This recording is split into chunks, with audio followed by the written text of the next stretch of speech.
think so. I think you put it to start. Maybe each time you speak. In accordance with the requirements of the open meeting law, please be advised that this meeting is being recorded and broadcast live over the Lunenburg Public Access channel.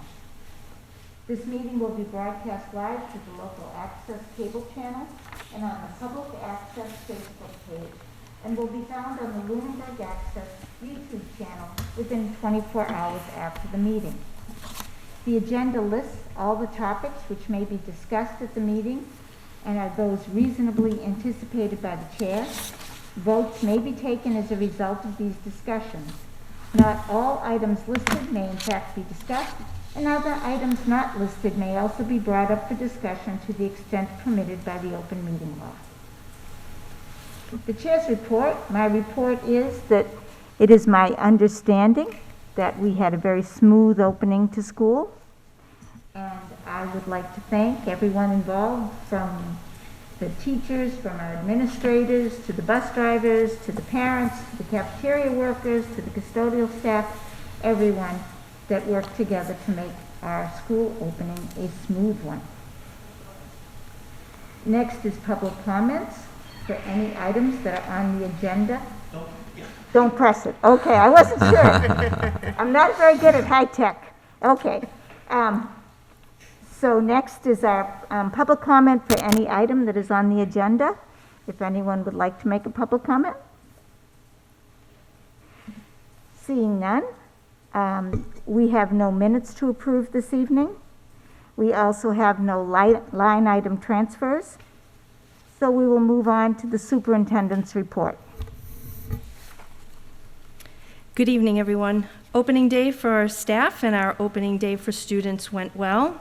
Central office administrators have been out and about in all of the schools each day. Kindergarten screenings have been taking place this past week at the TCP cafeteria. And as a reminder, pre-K and kindergarten will begin school on Tuesday, September 7th. We are still working with D-Bus to place all who have been waiting for bus transportation. That work continues. We will notify families as soon as we can if they have been placed. The middle school open house, as scheduled on our school calendar, actually falls on Yom Kippur, and Mr. Santry will look to reschedule and notify families of a new date for open house. We have been accepted to the state's Test and Stay program. We have been assigned a coordinator at the state level, and we anticipate that we will be operational for testing September 13th. We're in the process of setting up our annual flu clinic. We hope to hold that clinic before the end of September. We have a new mental health support service that not only provides referrals that are consistent with your health insurance, but they also provide telehealth counseling visits. This expands access to counselors because we can actually be treated by counselors across the country. More information will be forthcoming for families about the new service. We will be transitioning to a new communication platform. Class Tag will replace School Messenger. Class Tag will allow us to reach parents through phone and email, as we have been, but also through various social media platforms. More information for families will follow, and we will also be providing some trainings for parents so that they can customize the use of this new communication tool. Mr. Cassidy and I will be attending the Finance Committee meeting on September 23rd. This will be our annual fall visit, our informal chat with the members of the Finance Committee. And as a reminder, this weekend is the Labor Day weekend. Schools are closed on Friday, September 3rd, and Monday, September 6th. And that's all I have for you this evening. Okay, thank you. Next, we have under new business, the Lunenburg Education Association MOA. Last year, you might recall, we had 4 MOAs. We're hoping that this year there'll just be 1. We worked together with the LEA leadership. They did hold a membership vote. This has been ratified. So now it is up for your review and approval. I think the key things here this year, as different from last year, we're going to form a safety protocol review team. And our health and safety officer, Katie McGuire, will head up that team. And as conditions warrant, because she's tracking all of the trends and she's in communication with our local Board of Health daily. If the conditions warrant, she can convene this team. They can review the current conditions and the current protocols and make determinations if we can relax protocols and what that might look like versus potentially needing to make protocols a little bit more stringent and what that would look like. They will bring forward recommendations for not only just the union leadership, but also for central office leadership to review as well. And as long as everybody's on the same page, we can make those changes. Any changes to masking, however, because this board already took a vote on that, any changes to masking would have to come before you again.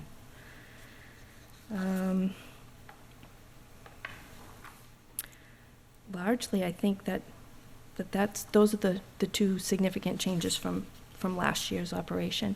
Teachers will continue to maintain a Google Classroom page, but we will not be doing live streaming this year, except in cases where there was a significant medical need, where a physician felt it was not wise to allow a student to attend physically in school.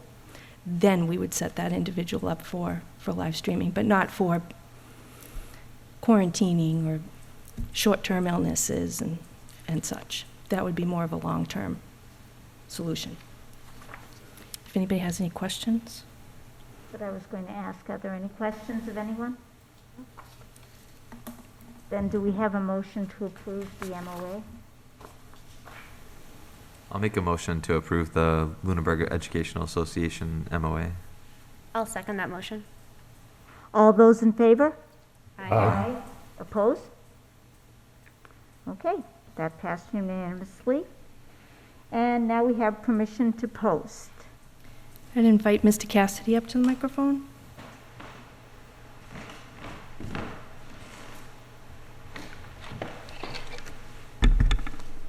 Good evening, everyone. Is this on? Can you hear me? Yes. Okay. This evening, there are two positions that are being proposed in front of the school committee. The first one is reinstating crossing guards. In the springtime, we identified traffic congestion in the morning, in the afternoon, outside of the middle school, high school area. I know the superintendent had met with the police chief and to help traffic flow. A crossing guard would help student safety, and it'll keep cars coming and going very quickly. Our idea originally, and we're going to still try to recruit paraprofessionals, maybe some CAF workers, to take on that extra duty, extend their workday. But in the event that they don't want that, we want to post something as well. So that's the first position. Funding for that would be coming out of our transportation budget. The second position, I'm announcing it tonight publicly. It will be on the personnel report. Next meeting, Laurie Cooney, our secretary at Turkey Hill, is retiring. So we're happy for Laurie.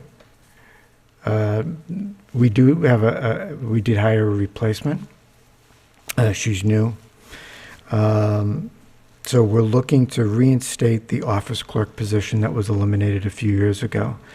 Laurie was able to take on all those responsibilities, and we were able to shift that salary into the overtime so she could work a little extra overtime.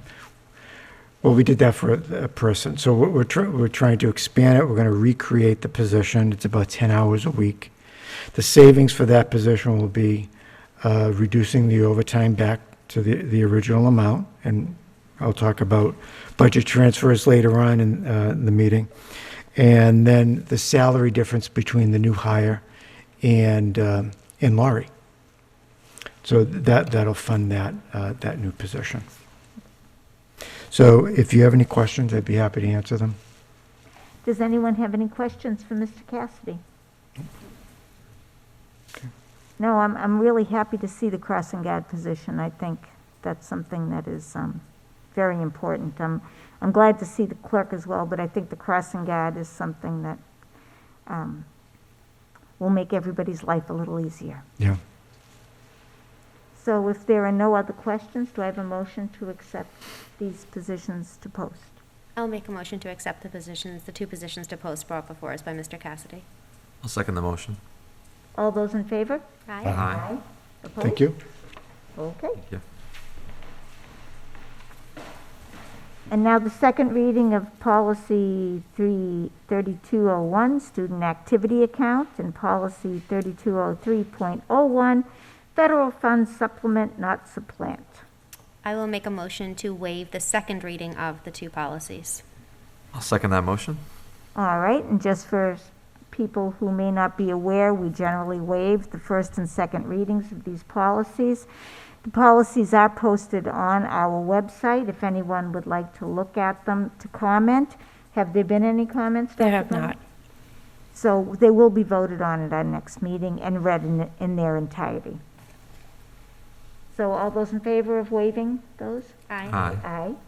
Aye. Opposed? Okay. So now we have a teaching and learning update. So I'd invite Mrs. Scott to provide you a little bit of a presentation. Terrific. Good evening. I'm Annika Scott, the Director of Teaching and Learning at Lunenburg Public Schools, and I have a presentation I'm going to go through with you. We'd like to go over kind of where we were last spring in terms of assessment and data, and where we're going now, preview for the current year. So we can go to the first slide. I think I'm going to have to switch back and forth. Just waiting for the presentation to load. Sure.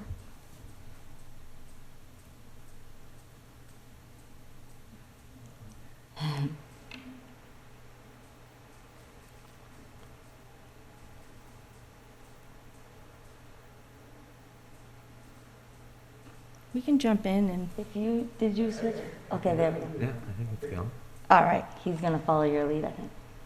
So our spring reading assessment, we used the iReady assessment in grades K through 5 in both reading and math, and we used IXL diagnostic tool in grades 6 through 8 for reading and math. So we're going to go through the spring reading results first. In a particularly difficult hybrid and remote school year up until April. Sure. There we go. So first you'll see the primary school reading results. This is the overall reading. These are the overall reading results for the school. It's difficult for me to see the numbers. it's fine, go ahead. Yeah, What? you can go on over. Okay, I'm gonna have to go over here. All right. So you can see at the top is our final diagnostic of the year in the spring, and the students in green are either on or above grade level. The students in the dark green are mid on or above grade level, and lighter green are early on grade level. That one? So winter diagnostic is underneath. The winter diagnostic you'll see for comparison's sake right underneath the final diagnostic slide, and we also put in for comparison the fall at the bottom. So this shows the significant growth, especially in a difficult year that our students had. The yellow bars, just as a reminder, are students who are 1 grade level below, and then the red are 2 or 3 grade levels below. Can you go to the next slide? Thanks.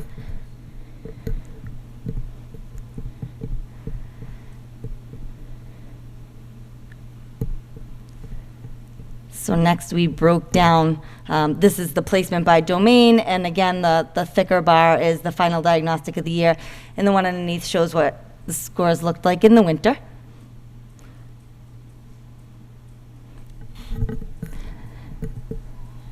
And then we broke down scores by grade level. Kindergarten did not take the fall assessment, so you'll see final and winter.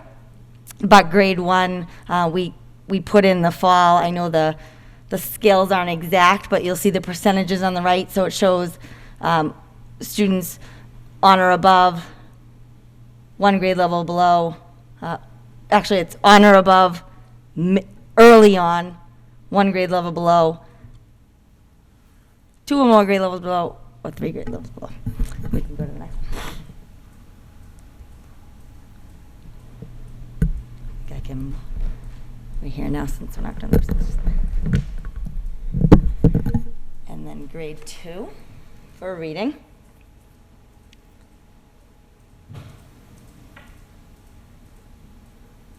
So you can see in all grades the growth as the year progressed, leading towards the end of the year. But we are using these results and digging in on the data to guide our Tier 1, Tier 2, and Tier 3 interventions in reading.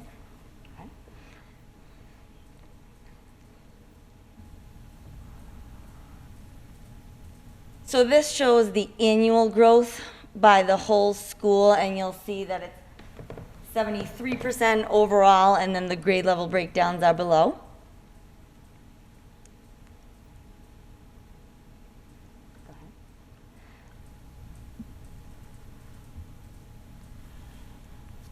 And this gives you an overview of Turkey Hill. Again, the whole school final diagnostic, you'll see there with winter and fall underneath. So the early on, sorry. It's fine. I'm unable to see the totals, but I can share this presentation with you. They have it. Oh, you We have have it? it, yeah. So you'll be able to see the totals then, for on or above, and again, the significant growth that occurred throughout the course of the school year. But we also see that there's room for additional growth, and looking at that in terms of making decisions for hiring, for organizing our day. I'm going to get into that a little later on where we went with some of these decisions.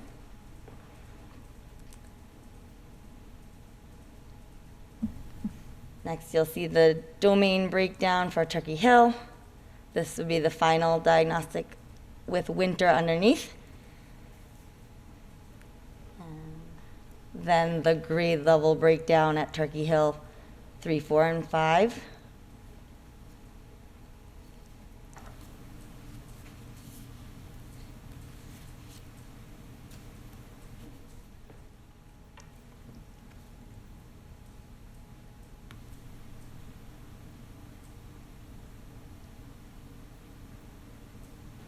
And then finally, the spring growth for Turkey Hill in reading, which looks extremely strong overall in terms of growth, annual growth.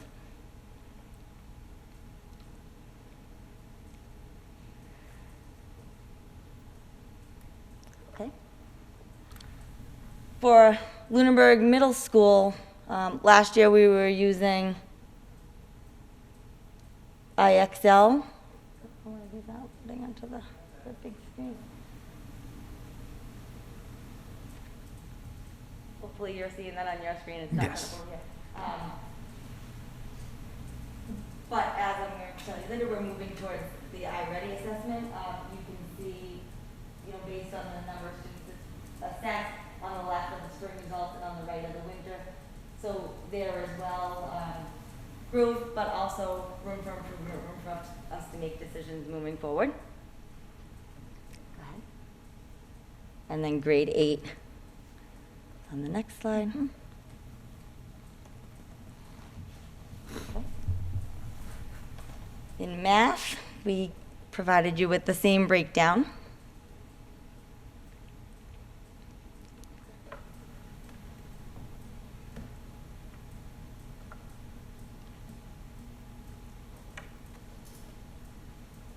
So again, overall placement in math based on the final diagnostic with winter and fall underneath for the primary school.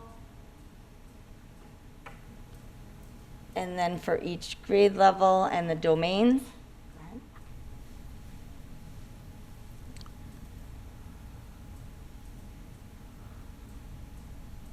And teachers at the primary and Turkey Hill will be able to access the students' data for this year.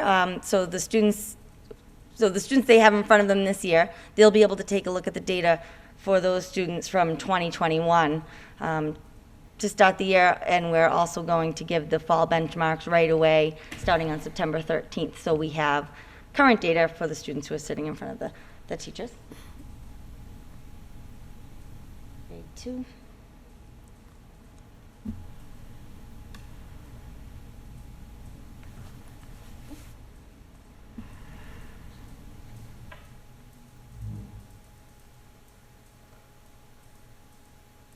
And then the overall math spring growth for primary.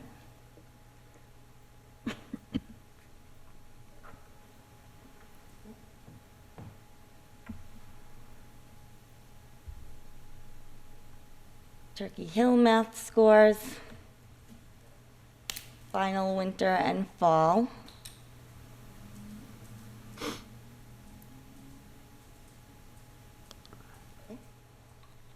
Grade level breakdown.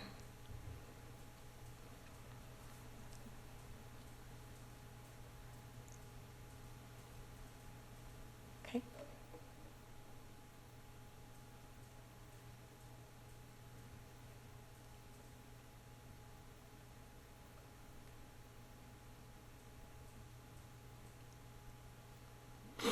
Thank you. So we're actually using these placements by domain as well. It helps us, it helps the Tier 1 instruction, the teachers to take a look at their small groups and how to arrange them, and also with Tier 2, our tutors and interventionists look closely at these domains in order to organize their instruction. Okay. And Turkey Hill math spring growth.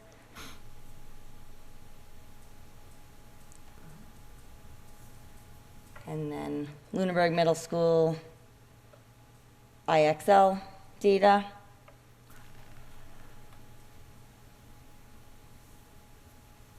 Again, we're using this information to make our data-driven decisions, what kind of curriculum changes we need to make, what kind of instructional changes we need to make. Any questions about the assessments? All right. Next, we wanted to give you an update on the Blue Knight Summer Academy that we held this year. So this was actually a design done by Autumn Tibbetts, she's a current senior. At the time, she was a junior. Go ahead, and we used that artwork throughout the summer school communication. This shows you a list of the grade levels and the teaching staff who were involved, as well as the number of students per grade level. So we had small groups, which was nice for the teachers to be able to really personalize the instruction. The way we arranged things was that we had grades 1 and 2 taught by the same ELA teacher and also by the same math teacher, so the students switched classes, which was new for students of that level. But they report that went really well, gave students a change of scenery, allowed the teachers to get to know more of the students. Same model with grades 3 and 4, with one teacher teaching the ELA class and one teaching the math. Grade 5, we based these groupings on the original enrollments, so we kept grade 5 together, and Ms. Robinson taught both ELA and math. We grouped grades 6 and 7 together into one class, but we were able to provide all of the teachers with data from the spring on individual students so that they could really drill down and personalize the summer school instruction, especially since the groups are so small. And grade 8, so grades 6 and 7 were in one class, and grade 8 was in another with the 2 teachers.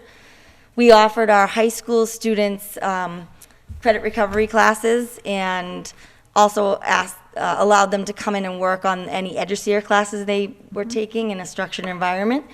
We had about 7 high school students take us up on that in person. We had other students working on EduShare for credit recovery outside of school as well. We had 2 enrichment teachers work with the kids. I'll show you the schedule in a minute, and they were able to rotate through the grade levels. In addition to that, we had 2 paraprofessionals, a nurse, and a social worker who pushed in on the morning meetings every day.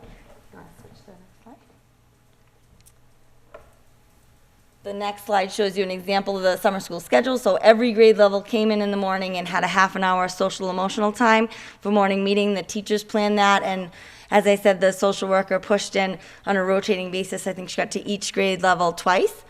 And then during the day, all students had an ELA class, a math class with personalized instruction, and then an enrichment either with phys ed, tech, or an enrichment activity planned by the teachers. We provided resources for our summer school staff. This is an example here. We used the Lucy Calkins summer curriculum. We're involved in an iReady classroom mathematics pilot. So those are physical math core materials that we're using for summer school, and we're going to continue to use those in Tier 2 and also in our math curriculum review this year. We used iReady over the summer. There are tools for instruction and all kinds of other resources for teachers there. And like I said, they could take a close look at student data. And we also provide some morning meeting resources for the teachers in grades 1 through 8. In the middle and high school, we use some of the core materials being used through the school year in addition to the iReady and iExcel platforms for summer school. So based on the assessments from last year, our data, and taking a close look at where we need to go, we have some updates for you for this year.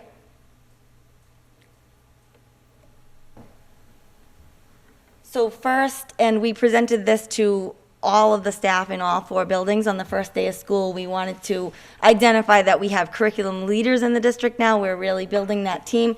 So it starts with the superintendent, the principals and assistant principals in each building, our director of special services, myself, our literacy specialist, and our newly appointed instructional math specialist, Amy Raboyne, who will be working as an 8th grade teacher and then part-time as a K-5 instructional math specialist.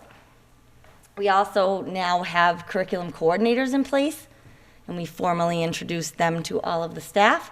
So you can see that at each level we have a team, so a K-8 lead, and then a department head lead in the same content area at the high school. And I did hear back from a lot of staff the reflection that this feels really good that we have these content area leads that they can go to for specific questions, for feedback, for input. They're excited about that. So we also, as a district leadership team, broke down the instructional support roles that we're going to have this year. So the department heads and curriculum coordinators have parallel roles at different grade levels for the most part.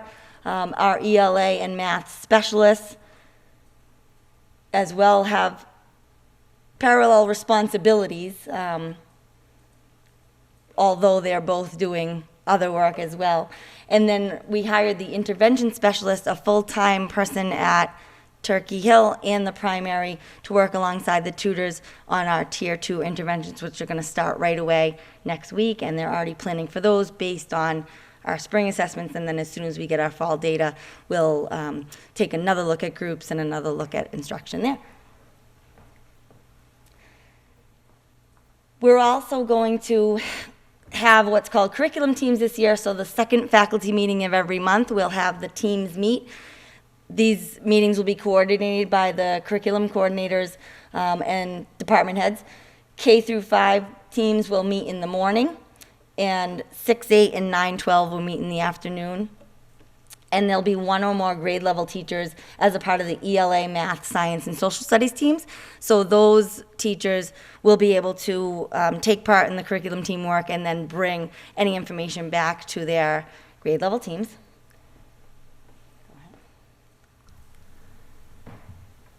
During the curriculum team time, we wanted to point out that we'll be working with kind of the 4 facets of curriculum. So the recommended curriculum which includes state frameworks and our district-provided programs, our written curriculum, lesson plans and maps, and then what I think are the two most important parts, the taught curriculum, what do we teach, and learned, how do we know that our students have learned things, taking a close look at our assessments. Not only the iReady, but also in-class assessments, right down to formative assessments. We also wanted to introduce some other curriculum updates that we have. We'll be working with a math consultant this year in grades K through 5, and she'll come in and provide professional development for K through 5 math teachers, starting off in groups, and then in professional learning communities pushing into their common planning time at the individual grade level. So we've already mapped out those dates for the year with the consultant, and Amy Raboyne will attend all of those sessions as well, so she can carry forward that work. Mm-hmm. We have purchased a Trails to Wellness curriculum, which is social emotional learning and cognitive behavioral theory. For K through 12, we're going to have about exactly 20 staff members trained on September 24th on this curriculum, and use it in the guidance classes this year. And we have some other ideas where it might be used in advisory and also in small groups by the social workers and adjustment counselors. We have instituted common planning in all grade levels in K through 8, 2 times a week, which is fantastic. And the high school is working in each department to organize their common planning time. During this time, our instructional literacy and math specialists will work with the teachers, and we have instituted agendas so that the people in the common planning groups can give us a summary of planning outcomes and next steps.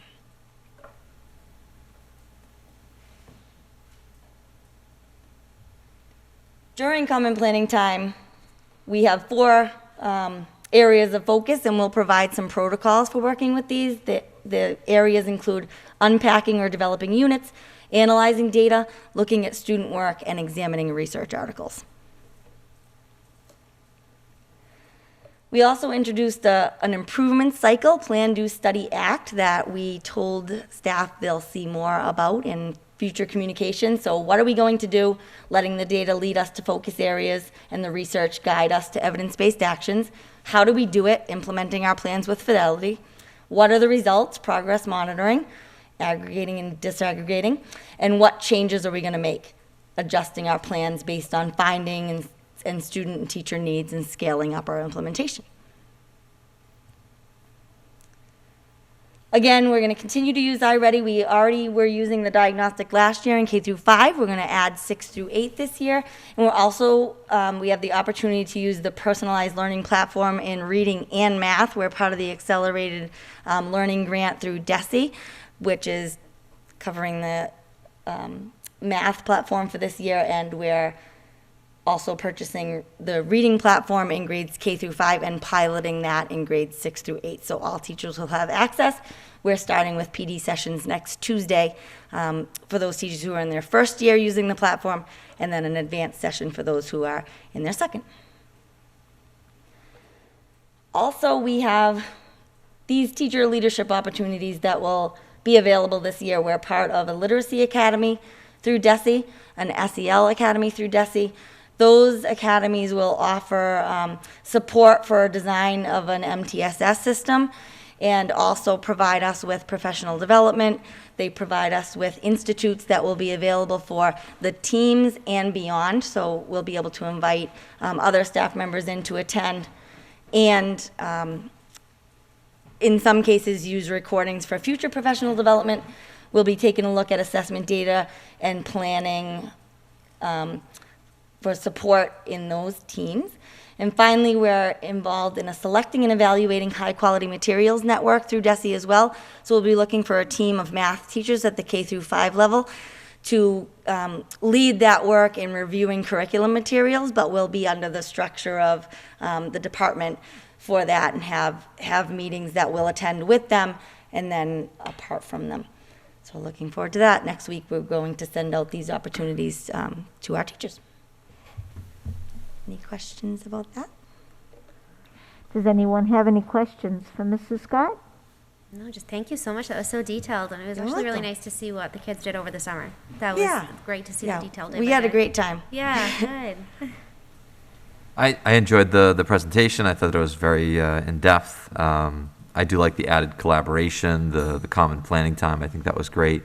I did have a question or maybe a request for I love the Summer Academy too, but I would love to see the data of how those students do compared to their peers, say, I'm hoping the data will show that they're improving because of that Summer Academy. I think it would be great to get those grant funds so we can continue to do that year after year. Yeah, yes, we're already working on that, and we can definitely take a look at that when we get our fall benchmarks, pulling out and identifying those students. We did a short growth assessment at the end of the summer, but it only provided us with if they're likely, somewhat likely, or very likely to reach that typical or stretch growth.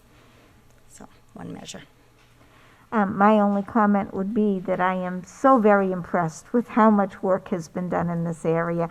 When I look at where we were a couple of years ago and to where we are now, the depth and the strength of the curriculum work is really, really commendable. I thank you very much. Thank you. Yeah, it's definitely a work in progress, and I know some of these opportunities are, K-5. We made a point to explain to the older grades that we are prioritizing those foundational skills in literacy and math, but we are also working, with the high school department heads, for example, on their learned and taught and written curriculum as well. So they're happy to be moving forward with that work too. Thank you. Welcome. Thank you very much. I'm very excited. We have some really fantastic teachers that have stepped up into these K-8 coordinator positions. I'm just so excited. I can't wait to start digging in on it. It's a year of great potential, I think. Absolutely. Next would be future bus transportation. I'd invite Mr. Cassidy back to the microphone.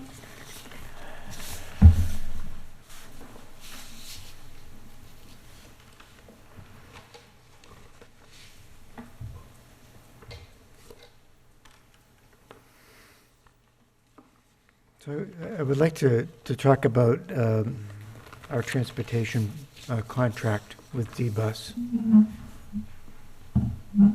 3 years ago, the district bid those services.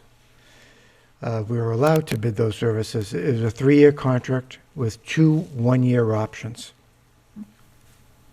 We're about to end our 3rd year at the end of June 30th, 2022.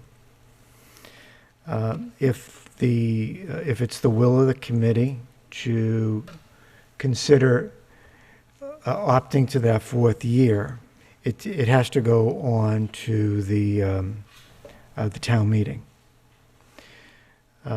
We would run the risk of waiting for the springtime town meeting, because if it's voted down, we have to bid it, and that could be troublesome for services for the start of the school year. We looked at it, and we could get it onto the fall town meeting, and this all came to light because I got a message from the town manager's office saying that we'd have to get something to the town manager by September 28th to get it on the warrant article. So I want to alert to the school committee that the 4th year contract increase is 9.5%. And let me just... And over the last 3 years, the annual increases, and I'll go concurrently, which is 3.45% increase from FY19, 2.75%, and then a 4.01%. So it's a dramatic increase. At this time, I can't recommend moving forward on that 9%, even with some of the COVID conditions that may impact the increase, I think it'd be advantageous for us to bid the contract. But this is a decision you don't have to make this evening. If you would, we can bring it up at the next school committee meeting for an official vote. But I'm just bringing it to your attention. But we do have a deadline that it would have to be voted on by the next school committee meeting, so we could get it on the fall town meeting. Like I said, the information exists. At this point, I can't recommend it, but if it's the will of the committee, I'll bring it forward in it for a formal vote, or I'll leave it up to the chair if you want to make a recommendation right now. But I would ask the committee, is this, does anybody have any questions about any of this? Why is it such a difference? Why are the numbers so different? was there a dramatic increase? Right. I speculate that the conditions were probably unknown 3 years ago, and they probably want to they put in a higher rate so they could bid and make any adjustments for fuel, any adjustments for students. And if we do delay or not take that fourth-year option, that gives the committee an opportunity to take a look at the way we transport students too. So if we're expanding, the range of delivery of those students, I know we have those, the mile and a half, and if you want to explore that and change the adjustment, we could order more buses onto the next bid. Where right now we're kind of cornered on the same delivery patterns that we've been doing. So, policy-wise, not taking that fourth year would help the committee if you want to explore that. I think 9.5% is extraordinarily high. Mm-hmm. I felt that way at the beginning. I may have even referenced that publicly, but I know I said it privately. So even with COVID, just looking at what's going on in other districts, I don't think we'll be paying a 9.5% increase. Anything else? I mean, I think there has been outreach from the community of asking us to look at the busing situation, so maybe this is a perfect opportunity. I think 9.5 is just not feasible, so. Anything else? No, I would agree. Okay. Really, if I may say, once again, we can make a recommendation, just and you can vote on it. By contract, there's no action needed by the school committee to not take the fourth year of the contract. The contract, actually, I think it's town ordinance. If we want the fourth year, we have to go to town meeting. So there's no action officially needed. I know that, but I'm just bringing, this is why it's listed as a discussion Sure. purposes. Sure. And no, so we'll bring it in for a formal vote. What do you say, Madam Superintendent? Okay. Just so we can get some guidance, official guidance. So that gives the school committee a couple weeks to kind of think about it. But I think it provides a lot of options fiscally and some policy and operational changes. And those decisions don't have to be made until we bid it. And Right. we would be bidding it sometime in January. That's when we would start the process. Because we need that amount. I can project an amount. And we'll talk about the timeline, but we're looking to get that first budget in January. I can put a placeholder amount. Sure. By that March 15th final vote, we'll have the final bid by that point, and we'll know the final cost. So So that's the discussion. Thank you. All right, well then we'll take a formal vote on this at our next meeting. Sure. That seems like the thing to do. Okay. All right, thank you, Mr. Cassidy. Okay. I think I'm here for the next one, too. I think you might be. The FY23 budget timeline. So it's our wish to follow the similar budget timeline that we took last year. Obviously, our goal is to get a budget to the town meeting on May 7th, 2022. In the past, we start this process with our leadership, distribute our templates in early October for them to start developing. I can't believe, it just seems like yesterday that we just finished the budget, right? But this is the cycle that we take. We have internal deadlines to all of our principals by mid-November, and then we start meeting with them and auditing their requests to making sure that they're consistent with some of the new initiatives that we're doing, especially with our curriculum. So this is a great opportunity to really align some of our purchases with that. So we'll work in November and December finalizing that budget. Part of that process is really identifying the needs. Mm-hmm. So that's one of the things that we want to present on the December 15th school committee. In years past, that was the placeholder to submit the first proposed budget. There's so many unknowns at that point.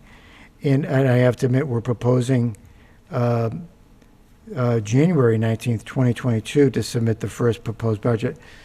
There's still going to be unknowns in that budget, but there'll be less. And I think we'll, usually at that time, we have an idea of what the state budget's going to look like, state revenues, so we can kind of brace ourselves if we're anticipating cuts. So I'll say it one more time. What we're proposing is the first FY23 proposed budget by the superintendent of schools would be on January 19th. During January and February, we make staff presentations, continuously meet with principals and update the unknown budget amounts. And then finally, on March 16th, present a final proposed superintendent budget for the school committee to vote on. And if it aligns with what the budget schedule this year, we'll quickly meet with the finance committee right after that for their presentation. That date is left unknown at this point. And then finally to the town meeting on May 7th. Does anyone have any questions on this? Can you know, send this to the finance committee chair or the finance committee Have as we well? sent it to Just them? to keep them, just to keep them informed of the dates. We haven't sent them, we don't send them anything until it goes through the school committee. Yeah. So that's the protocol that we follow. If you approve this, we will certainly send it to them. But this is for you to approve before we send it to anybody. Just on another note,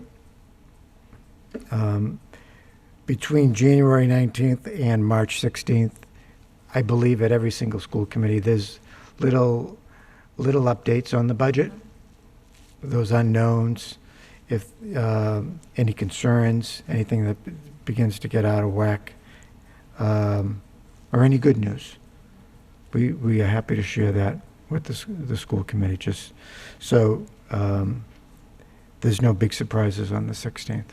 So there's constant communication. Okay, so And this is down as a discussion item, not down as an approval item, but does anyone have any concerns with the budget process? No, okay. no. So to go on Mr. Leighton's idea, with this presentation, we'll share it with the finance committee. This is that the would be tentative fine. plan that we'll be using for the FY23 budget. Sounds good. Thank you. Thank you very much. All right, next we have the Massachusetts School Children Pesticide Act, House 926. So we're looking forward to hearing more about this. Hi. Well, My name is Lynn Mann, 463 Bird Street in Lunenburg, and I prepared some written statement because I'm not very good at just talking off the cuff about this kind Sure. of stuff. But as a longtime resident of Lunenburg, I'd like to thank the school committee for your hard work and dedication to our town's children, to their learning development, as well as their health and safety. I know as a governing body for the school district, you have a wide range of responsibilities and decisions that require careful consideration, and I really appreciate all the work that you do. I'm here tonight with my friends and colleagues from the Pollinator Habitat. We have a number of other people who are in support of this bill as well that couldn't make it, and I think some of them have written to you, not everybody, but there is a lot of support for this in the community as well. And we are requesting that the Lunenburg School Committee endorse an important child safety bill now pending in the 2021 to 2022 Massachusetts legislative session. This bill is 926, an act relative to improving pesticide protections for the Massachusetts school children. A couple of days ago, I sent you all some information regarding toxic pesticides and children. It was a lot to go through, and so I don't blame you if you didn't get through it all. It was quite a bit. So I'll just kind of summarize what I sent you right here. First, I should note that Massachusetts law does still permit schools to use toxic pesticides, including two of the most dangerous, which is glyphosate and 2,4-D, despite the fact that a body of research shows that children are especially vulnerable to these toxins.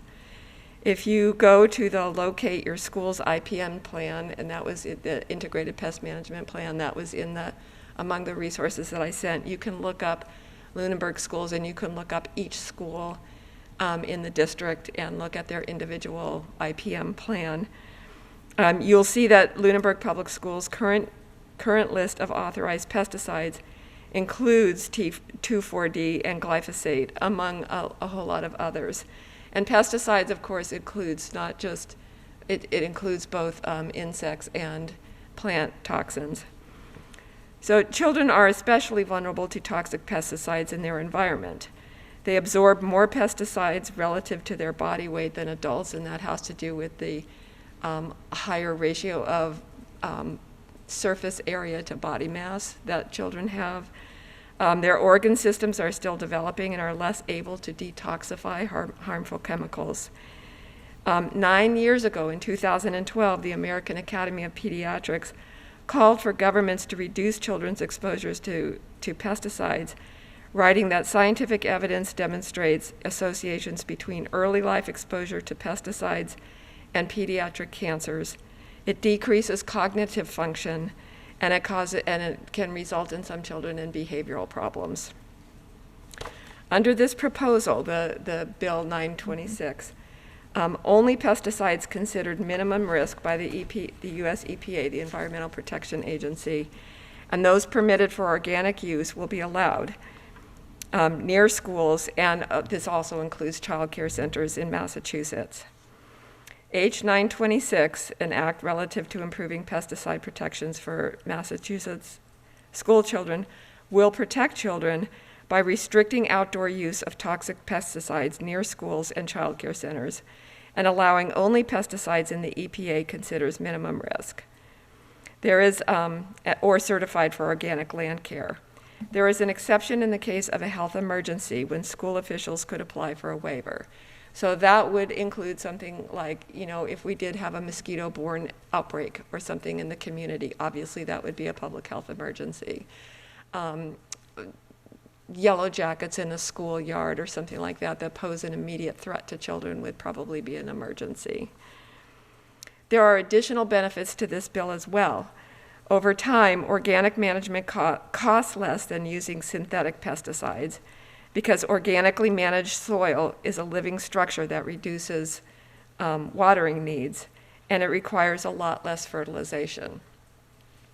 In terms of health, decreasing childhood morbidity must be a primary consideration, not just in terms of cost savings for health care, but protecting children's health is just the right thing to do.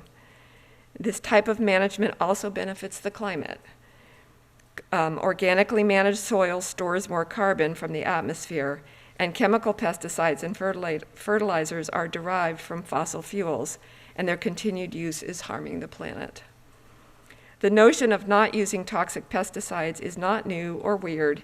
Many schools have already stopped using pesticides and adopted organic land management practices. These include Cambridge, Springfield, Brookline, Newton, Amherst, East Hampton, Northampton, East Longmeadow, Chicopee, Conway, Lee, Ashland, Wellesley, and Marblehead are the ones that I know of. There's probably more. In addition, in 2010, New York already passed a similar law, and in 2015, Connecticut also passed a similar law. So we believe that H 926 has a good chance of passing at this point. We have 35 legislative co-sponsors, including Danilo Senna, who is from our district. And the bill is currently in the Environmental, Natural Resources, and Agricultural Committee, or ENRA. It's awaiting a hearing, which will probably happen in late September or early October. We firmly believe that when people who have the most responsibility for children's health and welfare learn about H 926, they will want to pass this bill as much as we do. This is borne out by recently Cambridge and Northampton school committees unanimously endorsed this bill. We hope that the Lunenburg School Committee will consider endorsing the bill as well, because as a highly respected public body, its support would be significant in the bill's future. I encourage you to please sign the petition. I sent you a link for the petition earlier today for H 926, along with other school committees that have already signed. I thank you very much for your attention and the opportunity to present this legislation to you, and for your continued support of our children. And I'd be happy to take any questions. Does anyone have any questions?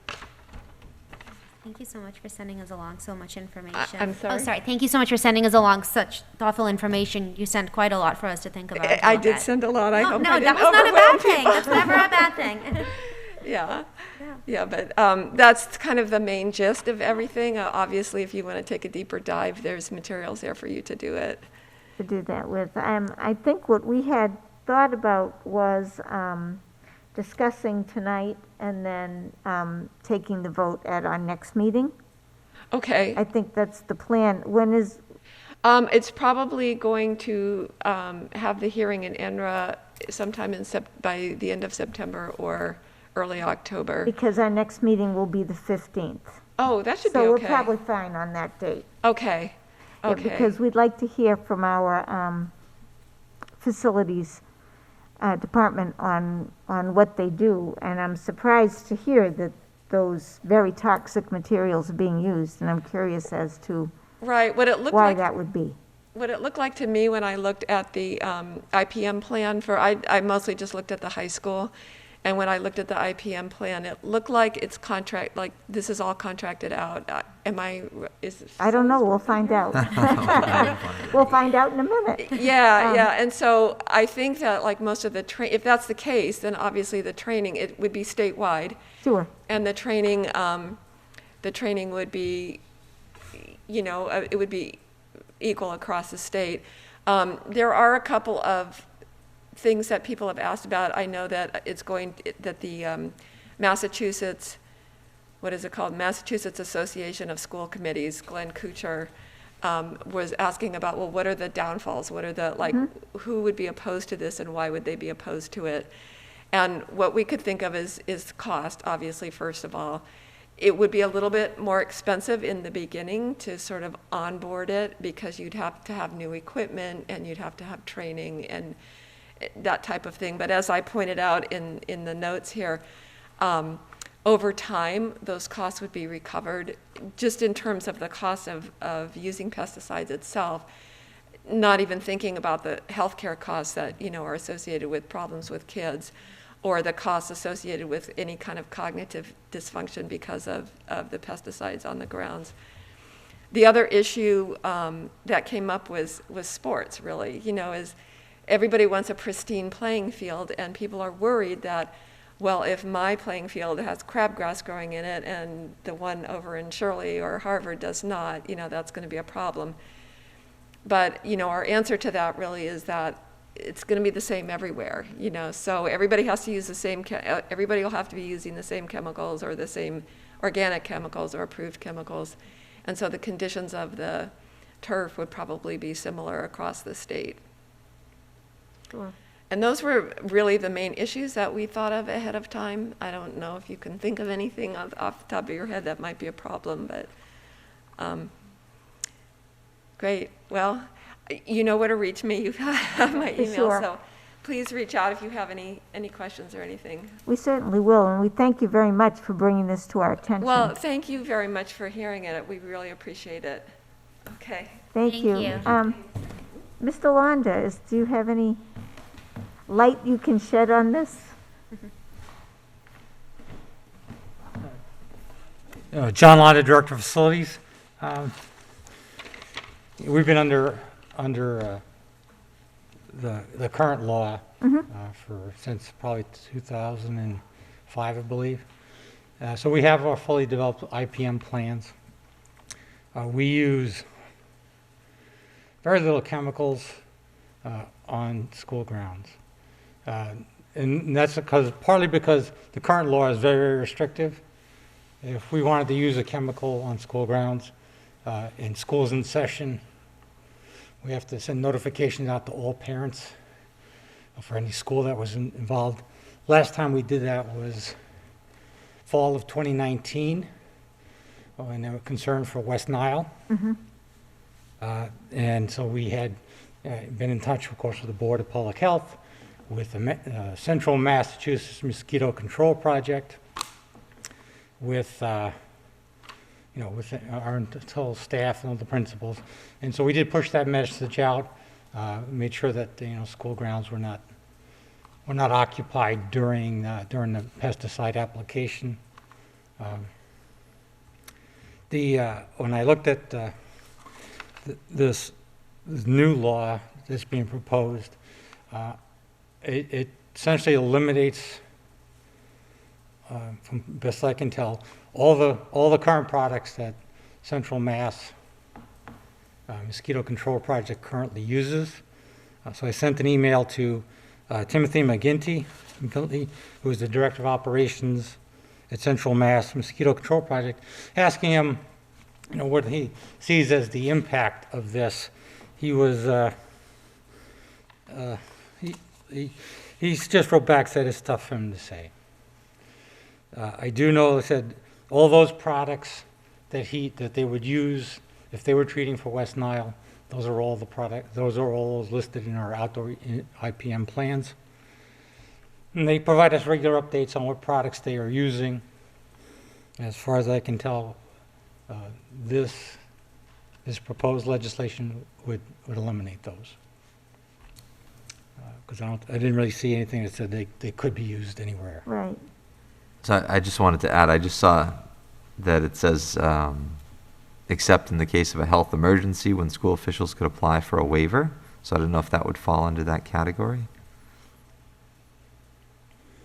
Like I said, I'm not sure I've seen that in there. Okay. It seemed to me it was a really short piece of legislation, but maybe I don't have the full scope of what's currently being proposed.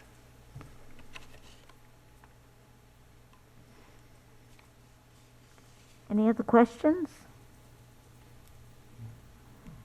The only other things I would like to just bring up about this list from my experience with this is when the current legislation went into effect in 2005, what happened was essentially a lot of the contractors that we had reached out to provide some services for us left the industry. They didn't leave the industry, but they just stopped servicing schools. Right. Like, hey, this is too hard, we don't want to do this anymore. And so that happens, and, we would live with that, obviously. We We currently have a school employee who has a pesticide application license, and, you know, he doesn't really do lots of pesticide applications, because, once again, we're not really interested in sending out notifications to every parent every time we want to use something. So we pick and choose when we do things. If school's going to be closed for 5 straight days, then that might be an opportunity for us to use something. The kinds of things we're really concerned about are probably fit really 3 categories. We're always concerned about stinging insects, and that's from, you know, a couple different perspectives. For protection for students that might be allergic to bee stings, and then we had a nest, you know, stinging insect nest on a playground. We want to be able to go out there and deal with that. And then we send people up to work on rooftop units, HVAC units, exhaust fans, and these are just stinging insects just find out their way in them. And you go lift a cover for an exhaust fan, and next thing you know, you've got them all over you. But so that's one of the 3 areas. The second one we tend to use, and this is done through a contractor. We tend to have some form of crabgrass control and broadleaf control for our athletic fields. We don't use any pesticides on any kind of, you know, just general lawns. It's pretty much, if it's a lawn, if it's just an aesthetic thing, we don't use any chemicals on that. And then the third thing is the mosquito control. And like I said, it's not every year. We didn't do any last year, but the sports program was very ramped back, and I think the concern for West Nile wasn't there last year. But those are really the 3 things that we use pesticides for. To maintain the athletic fields, protect the students and the workers, and you know, control for mosquitoes. Any other questions? Well, thank you, Mr. Londa. You're welcome. That was helpful. So, then what I think we should probably do is place this on our next agenda, and we'll think about it, and we'll take a vote at our next meeting. Everyone's in agreement? That's how we'll roll. All right, thank you very much for bringing that to us, and thank you, Mr. Londa. Okay, under old business, the FY21 budget update.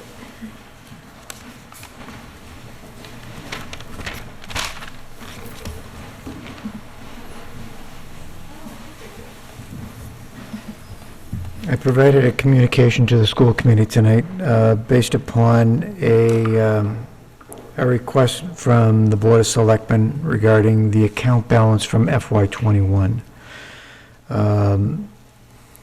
This report would be forwarded to the town manager for the selectmen. Once again, to be consistent, we want to share this information first with the school committee before we share it with any other committees or boards. So the account balance was higher than normal. It was $470,000. In years past, we try to get it down as low as possible. But there were a number of factors that impacted us not being able to do that this year.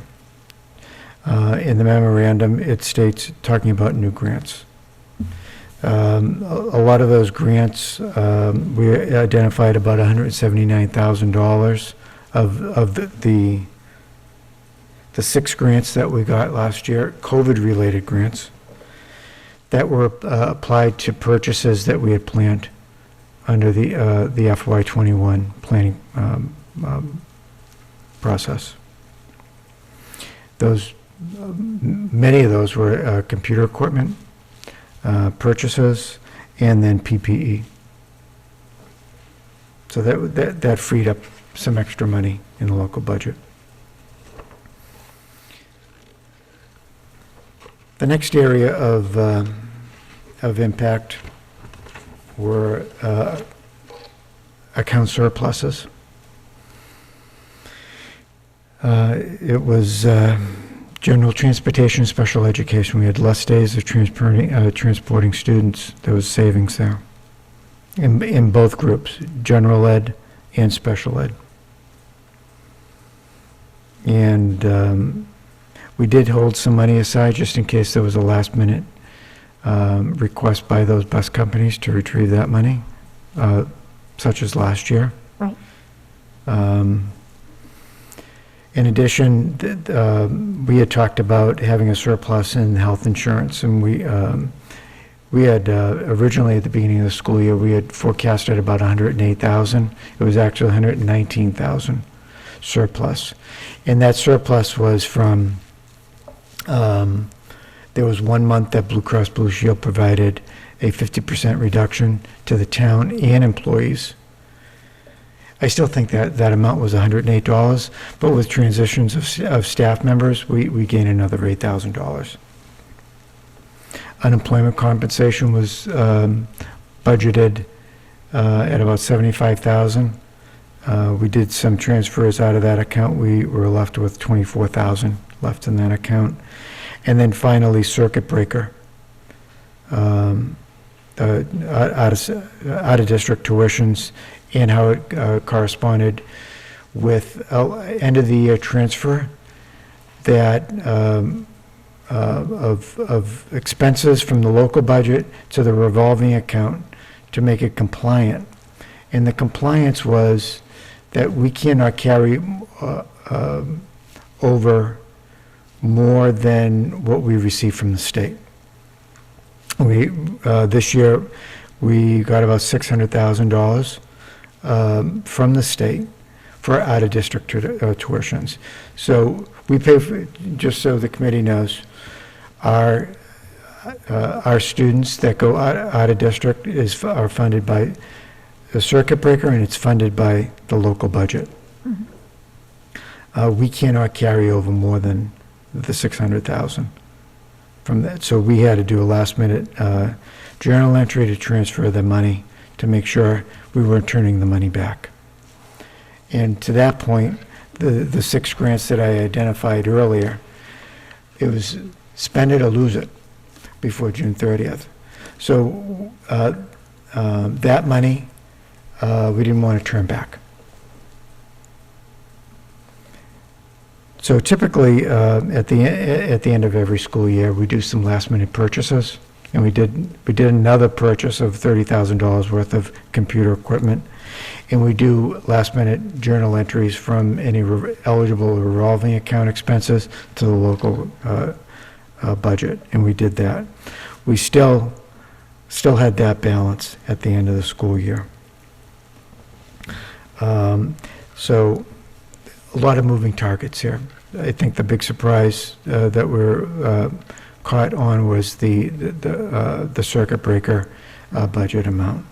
We'll be diligent this year to make sure that we bring that amount lower and make it a typical year.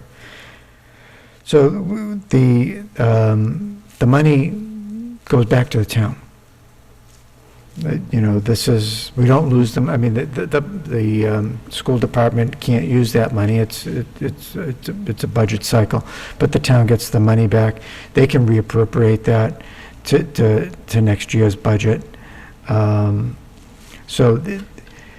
it was less risky to turn that money back than it was to turn back grant money. So our focus was to spend that money with that particular deadline. So that was our goal. Once again, we'll do, this year was a little unusual. Many of these grants were not projected when we did our original budgeting. A couple of them snuck up at us at the end of the year. And we had to immediately come up with a spending plan. So this is the report I intend to forward to the town manager, to the Board of Selectmen. But you have the right to know this information before we move forward. So, Thank you. if you have any questions, I'd be happy to answer them. Does anyone have any questions for Mr. Cassidy? Okay. Thank you for all your work with this. Okay, thank you. This is a real juggling act, and we appreciate it. It's a real juggling act, and we appreciate it. So now we're on to middle high school athletics.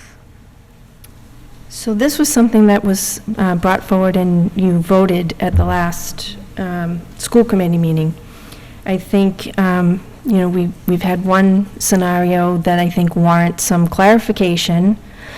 So maybe we could re-vote so that your intention is clear, so that there's no misinterpretation or mistake in terms of future. So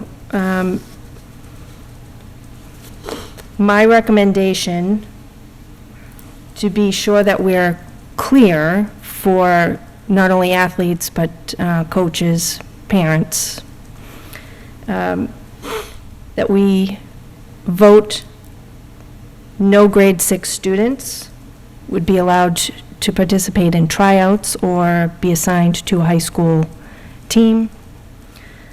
That grades 7 and 8 students may only be placed on a high school team in order to provide a sufficient roster to compete, as has been our past practice. If high school students are cut from a team, grade 7 and 8 students cannot be allowed to be placed on a team, because that would negate the first statement prior. Or we could also add any other clarification that you feel would be appropriate to make sure that your intention is clear and it's executable. Thank you. My thoughts are that your recommendations pretty clearly spell out what our intention was. I don't know if anybody had any other pieces of clarification. Some of you have a better coaching hat than I do. So I don't know if there was anything else that we should be adding to this. I thought it was pretty clear the last vote. I was surprised. I agree. I was surprised there was an issue. Surprised and disappointed. I still don't understand how that happened. Nor do I. We are getting to the bottom of it, though. Good. I don't see any other clarifications, but Have any thoughts? No, yeah, I mean, I don't want to see 7th and 8th graders making, say, a varsity team where, younger players, the older grades are getting cut. It doesn't make sense. Yeah, I'm just trying to look at the language, and if these teams are just trying to make a team, they should be taking everybody then, yeah. I guess if they're making cuts, if a team had to make cuts, which apparently a team had, are we saying that then they shouldn't have made any cuts? Like 0 cuts, whatever? So I'm suggesting that, as in past, you would have your high schoolers try out, they would all make the team, and we would be requesting waivers for 8th graders or 7th graders to round out a team roster that would make us eligible to compete, right? What's happened in a scenario recently, kiddos went and tried out, 6, 7, well, I don't think that there were any 6th graders, 7th, 8th graders, and high schoolers. And I think the coach went to field the strongest team, had to cut someone, and so looked at the tryouts and made a decision based on skill, I guess. And it was a high school student that was cut, but there were middle school students that made the team. And that's not consistent with what has been our past practice, because past practice, we're only adding seventh or eighth graders to a team when there aren't enough Yeah. to field a team. So that was, I guess, where I felt like I was missing a little bit of clarification. So if there were to be cuts, there would be no seventh or eighth graders on Correct. that team. And I think that, I don't know if that was clear in the memo, but Do you have I think suggested, we're on the right page. suggested change for the vote? Specific question. I'm sorry. Should you ask that specific question?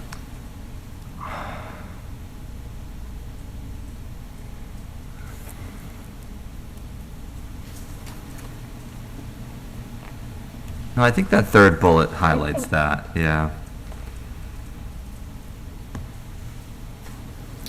So essentially, if a coach decides that they're going to cut a high schooler, they can't add Seventh a and seventh and eighth grader. Exactly. I agree. Yeah.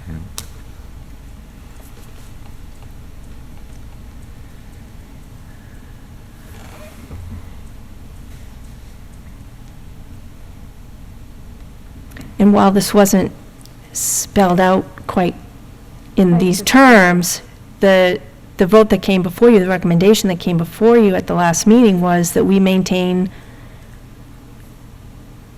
recent past practice where middle schoolers participating on high school athletic teams is concerned.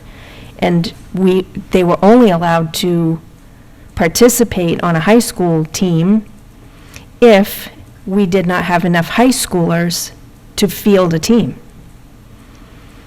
Then we would place seventh and eighth graders on to round out a roster so that we could compete. That was my interpretation, that we were Correct. supplementing middle schoolers. I did not think this situation was going to happen. Right. It really shouldn't have. But I just want to make sure that it's clear for all of our coaches in the seasons still in front of us. And the one situation has been remedied in terms of that student will be placed on the team. Good. So though we have already voted this, to clarify it, I would think it doesn't hurt to re-vote it, just to make sure it is perfectly clear, so we don't run into this problem again. So is there someone that would like to make a motion? Yeah, I would like to make a motion that we have no grade 6 students be allowed to participate in tryouts or be placed on a team. Grade 7 and 8 students may only be placed on a high school team in order to provide a sufficient roster to compete. And if high school students are cut from a team, grade 7 and 8 students are not allowed to be placed on the team. Is there a second? I second that. All right, all in favor? Aye. Aye. And that would be unanimous, and thank you. So now we have public comment on any open items. Seeing there's no droves of public people here, we will move right along. Reports, Finance Committee. I was away. I did not see the Finance Committee meeting yet, so I will have to do a double report the next time. Athletic Advisory. We met Monday. We approved a football community yard sale fundraiser, as well as a golf team raffle. We plan to meet, that takes care of really the fall sports, and then we plan to meet on November 15th before the winter season starts. All right. And TC Pasio's Building Design Committee? So we met last week. We're still waiting for the architects to get started, but we did discuss potentially 3 warrants for the fall, an update article, a funding article for the renovation. Included in that update article would be what it would cost to build new. So if the town ended up going in that direction, there would likely be a third article that would kind of connect into that. So that would be the way it could go. Tom Lamb, who was the lead, had left the architect firm, so we will have a new lead that's going to be doing this architect work for the new design.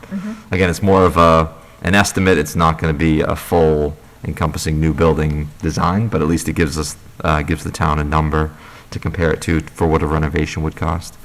our next meeting is next Wednesday. Are there any other committees that met? I wouldn't think so, but just asking.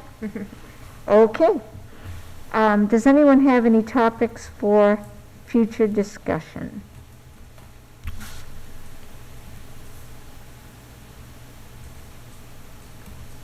Hearing none? I guess the only thing would be if we are going to get a athletic update for the fall. I'm assuming that might be in the Next next meeting. one. Yeah. Yeah, yeah.